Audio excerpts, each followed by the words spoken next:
পাতা জোড়া জোড়া আজকে ভাষ্যকর হবে উড়াধারা। আমরা আসছিলাম আজারা জ্ঞান ফ্যাক্টরির পক্ষ থেকে দেবাটা ম্যানগ্রোভ রূপসী সুন্দরবন। এখানে ইসামতি নদীর ধার, এখানে দেখি পার্শ্ববর্তী মানুষের প্রতিক্রিয়াটা কেমনটা এটা আমরা একটু যাচাই করে দেখি। আসসালামু আলাইকুম ভাইয়া। ওয়ালাইকুম আসসালাম। আমরা আসছিলাম আজারা জ্ঞান ফ্যাক্টরির পক্ষ থেকে। তো আপনার এই এই যেখানে এত ভিড়, এত মানুষের সঙ্গম, এই সম্পর্কে আপনার অনুভূতিটা কি একটু বলেন তো দেখি। ঠিক আছে ভাই, এ তো দেখি বিরাট ব্যাপার। ওরে লোক, এত লোক কোন নিয়ে থাকে, বিরাট ব্যাপার।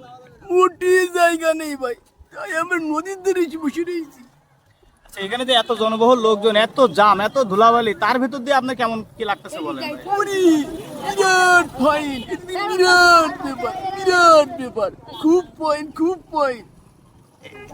এই এই যে এখান থেকে দেখলাম যে সামনের লোকগুলা পিছিয়ে যাইতে পারতেছে না, তাদের অনুভূতি ছিল তারা ওখানে অনেক ভিড়, অনেক মানুষের সঙ্গম।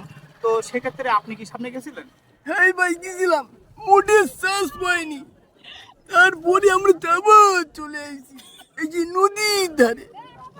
খুব ভালো লাগতেছে আমাদের, এত জনগণের তো দরকারই নাই।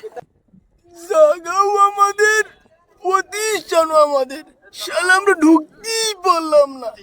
এত টাকা খরচ করিয়ে কি করলাম, সব কিছু আমার লোক ওখানে, তাও আজকে আমার হলো না ঢোকা। এ কি, এ কি হলো? এটা কোনো একটা কথা? এইটা আমার এত লোকের দরকার নেই। এত লোক কোথা থেকে আসে এরা?